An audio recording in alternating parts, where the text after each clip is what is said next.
दया, शांत, तप, क्षमा, ध्यान और सत्य। और जब कोई मेरे इन पुष्पों से आराधना करे,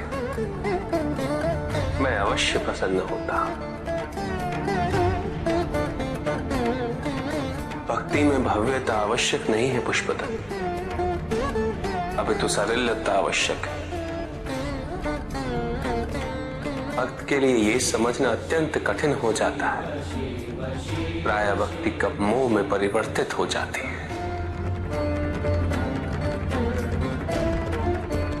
और ऐसे में पथ भ्रमित होना अनिवार्य है।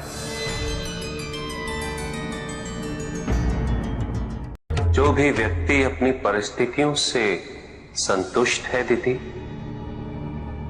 वो अवस्था स्वर्ग है।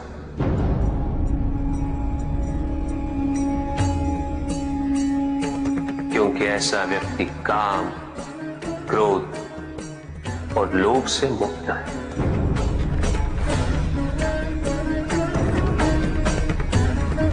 और जहां पे संतोष नहीं,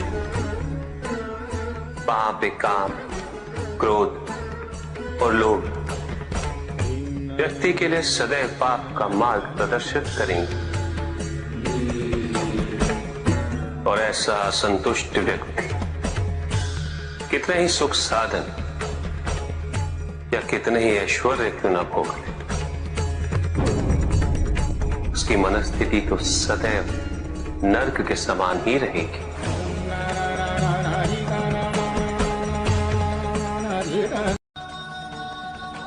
जब ब्रह्मदेव के मस्तिष्क से चारों वेद निकल रहे थे, तो असुर हग्रीव ने इन्हें अपने अंदर स्थापित कर लिया। देवताओं ने असुर हग्रीव से युद्ध कर सामवेद, यजुर्वेद, ऋग्वेद को पुनः प्राप्त कर लिया। किंतु युद्ध में आहत हो चुका हग्रीव भागकर मेरी शरण में आ गया। हग्रीव असुर अवश्य था, किंतु उसने वेद पान किया था। मैंने उसे वरदान दिया कि वेदों को अपने अंदर धारण कर लेने के पुण्य से उसका जन्म मंत्र दृष्टा ऋषि अथर्व के रूप में होगा। और तब वो चौथे वेद के मंत्रों का दर्शन कर उन मंत्रों को संग्रहित करेगा। किंतु सत्य तो यही है कि ना कोई तुम्हारा है और ना तुम किसी की। जो है वो परमात्मा का है, और जो नहीं वो भी परमात्मा। किंतु धन में स्थायित्व कहां? स्थायित्व है तो कर्मों में, जिन कर्मों को हम धन के माध्यम से कर सकते हैं।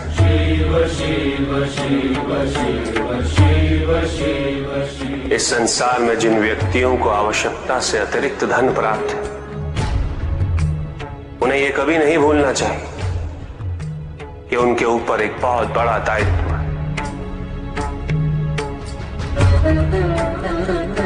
संसार से असमानता को मिटाकर समानता को स्थापित करने का दायित्व।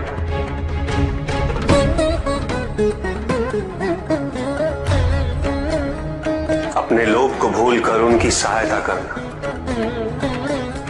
इनके पास जीवन में ऊपर उठने के लिए साधन नहीं, अवसर नहीं। चंद्रमा उसी जल में प्रतिबिंबित होता है जो जल शांत है, स्थिर हो। यही तो समस्या होती है मन की। मन कभी भी शांत नहीं हो पाता, स्थिर नहीं रह पाता। जहां शांति नहीं वहां कुछ भी नहीं रुकता।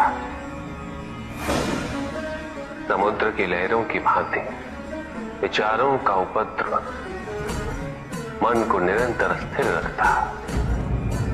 कुछ भी सुनने और समझने के लिए मन का मौन रहना आवश्यक है, किंतु मन मौन रहना नहीं जानता। वो तो निरंतर कुछ ना कुछ कहता रहता। ये उचित नहीं। यह शरीर तुम्हें ईश्वर ने दिया है, क्या अधिकार है तुम्हें इसे क्षति पहुंचाने का? मैंने कभी भी अपने भक्तों को ऐसे कष्ट उठाने हेतु प्रेरित नहीं किया। मैं तो केवल एक बेलपत्र पे भिक्षा चला था। मेरी श्रद्धा सच्ची होनी चाहिए। मेरे भक्तों को यह समझना चाहिए कि मैं उनको दर्शन उनकी इच्छा अनुसार नहीं, अपितु उनकी आवश्यकता अनुसार देता।